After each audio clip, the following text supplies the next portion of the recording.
I've activated my wildcard and I've spent a lot of time over the international break putting in research for this team. Whether you're wildcarding or not this game week, this video is going to be informative for you. You're going to get to see the best players to bring in for each position and the best fixtures for attackers and defenders. I've gone for Raya in goal, which is a premium goalkeeper. That partially explains why I've got no money left in the bank. Whilst he's the first player that I'm revealing, he's actually the last player that I picked. I had banged on enough money in the bank to buy him after his price drop. I could have gone for a cheaper goalkeeper and left more money in the bank, but I don't plan on making any transfers in the near future, especially when I've just wildcarded. And with Arsenal's fixtures, I do expect Raya to get the most points out of all the goalkeepers in the upcoming game weeks, so there's no point leaving that money in the bank and probably getting less points. My backup in goal is of course going to be Fabianski. That's because there's no other £4 million goalkeeper that looks like they're going to play. In defence I've gone for a premium, mid-priced and budget defender. Gabriel is the premium and I do think it's worth doubling up on that Arsenal defence. They've not got any difficult fixtures for a while. I think he's going to be the highest scoring defender in the upcoming game weeks, just like I said about Raya with the goalkeepers. I have strongly considered going for an Arsenal triple up at the back. I'll probably go for Timber if White's been ruled out for a while. If that does end up being the case, I might actually go ahead with it. The negatives for me aren't what if it goes wrong,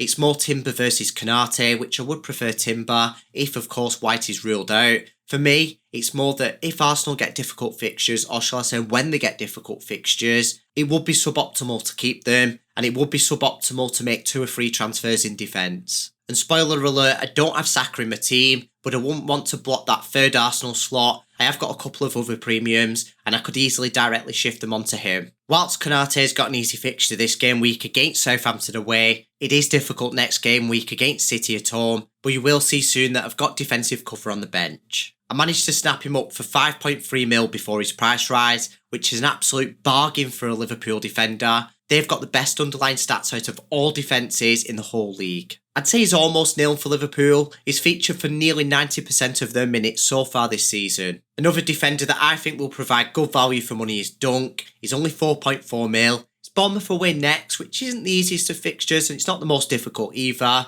But even if he doesn't play this game week, I expect him to play from game week 13 onwards, and that's when the easy fixtures are. It includes Southampton at home, Leicester away, and Palace at home, and all the other fixtures are average. There's no difficult ones there. If he doesn't play this game week due to injury, I've got Van den Berg on the bench. Yeah, Brentford don't have the best of defences, but Everton away is not a difficult fixture from a defensive perspective right now. The main reason I actually picked him is so I can start him next game week against Leicester at home. That's whilst Konate faces City at home. He is 4.1 mil, which is 0.1 above the baseline, but I do think that tiny investment is worth it. My other defender is 4 mil, and I do expect him to play less because I don't have any game weeks where I've plotted him in, and he does play for the Ipswich defence, who have the worst defensive numbers in the whole league. I know I'm not bigging him up right now, but Ipswich do have decent defensive fixtures if I do need him to step in, and to be fair, their defence hasn't been much worse than Southampton's and Leicester's, who also offer £4 million options, and the reason I picked him over Greaves is that his underlying stats are better.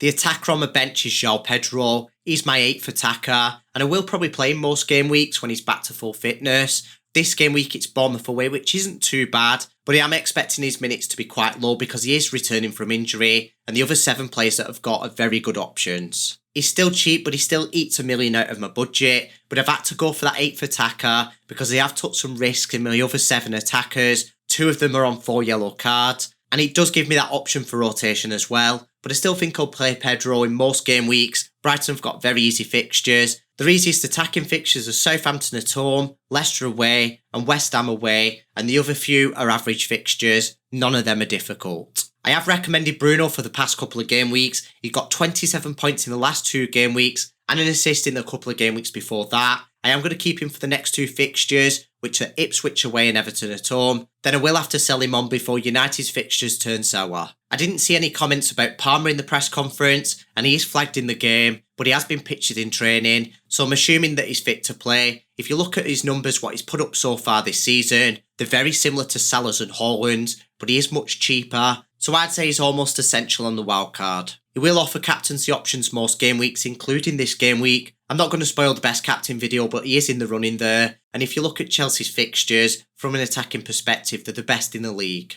I have gone to town on the fixtures like usual. Out of my 8 attackers, 4 of them are from Chelsea, Brighton or Bournemouth. The Bournemouth attacker's Semenyo, and I do need to wait a little bit for the easy fixtures. Right now it's Brighton at home, which isn't too bad, but if it's him against Dunk, that's not ideal for a higher ceiling. It is ideal for a higher floor though. There is a common trait for all my attackers. They've all got promising underlying stats, and if you look at Semenyo's out of the whole league, he's one of the best value for money players. Now let's not get too excited. This has been recorded before Bournemouth's press conference, and he is flagged in the game right now. If he was to be ruled out, I'd probably just bring Rodgers in, and Villa's fixtures are alright for the next 4. I would need a budget enabler in midfield. If he's not ruled out, he is on 4 yellow cards, so if he picks up another one, he will receive a 1-match ban, and that's why I've gone for the strong 8th attacker on the bench, which is João Pedro. The second premium is Salah. He's in the running for captaincy this game week against Southampton away. It's very close between him, Palmer and Haaland. Make sure you watch that video after this if you've not already. Him and Palmer will be in the running for captaincy most game weeks, and so is Mbeumo next game week. He's a player who I've owned for quite a while, it's paid off, and I still think he's a really good option going forward. Whilst this video has been recorded, he is currently flagged. If somehow he is ruled out,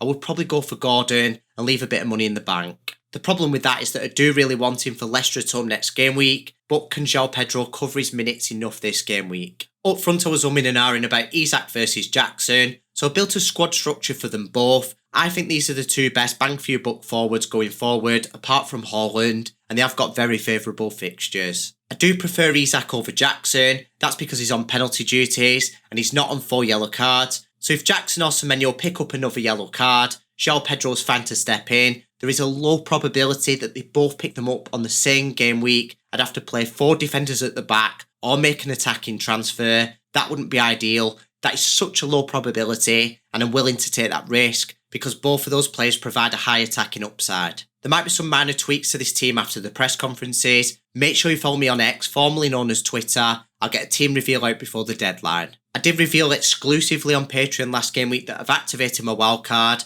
and I revealed my price changes team. To make sure you don't miss out on exclusive benefits like this in future, head over to my Patreon and subscribe.